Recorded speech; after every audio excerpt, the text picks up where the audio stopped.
Diego Hernandez is 16 years old, and last week he left his native town of Salvatierra, Guanajuato with his cousin Jose, who is also 16 years old.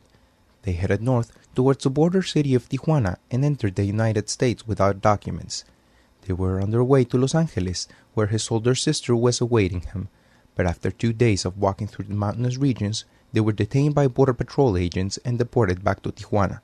According to Diego, the dream of one day having a job and helping out their families is what keeps them going. La esperanza de venirse para acá es para hacer algo allá. Diego and Jose are just two of the thousands of migrant minors who attempt to cross into the U.S. without the company of family members and are deported to dangerous Mexican border towns. It's a fast-growing phenomenon that has caught the attention of the international community because of the risk they are exposed to. According to Teresa Kilbane, program officer for UNICEF Mexico, more than 22,000 unaccompanied children and adolescents were deported in 2005.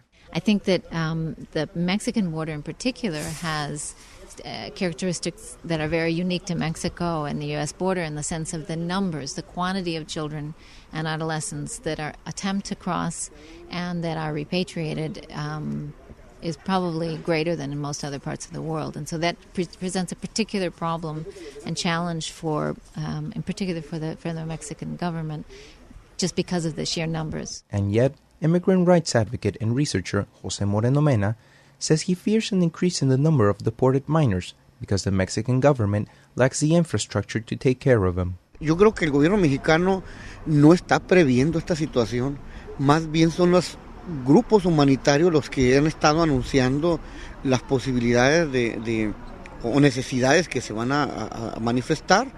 Algunos de ellos ya se están organizando. Kilbane was one of the participants at last week's seminar on unaccompanied migrant minors, held in the Northern Frontier College, Colegio de la Frontera Norte, a Mexican border issues investigation center. One of the goals of the seminar was to examine the reasons the American government is not following bilateral safe deportation agreements in some border towns, and in some cases, deporting minors under unsafe conditions. According to Uriel Gonzalez, program coordinator at the local YMCA minor migrant shelter, said that in Tijuana, safe deportation agreements are followed roughly 80% of the time. Tenemos algunos conocimientos de que no en otros puertos de entrada se están llevando a cabo, entre ellos Mexicali, todavía sigue habiendo repatriaciones altas horas de la noche, porque aparentemente ni las autoridades norteamericanas ni mexicanas cuentan con una estancia en la cual se le pueda dar la atención a los menores. Entonces, en cuanto son captados o van a ser puestos en situación de repatriación, lo hacen inmediatamente, dejando a los menores un tanto vulnerables. One of the main concerns expressed at the seminar was the possible massive deportations that can come as a consequence of an increase in border security and the tightening of immigration laws in the United States.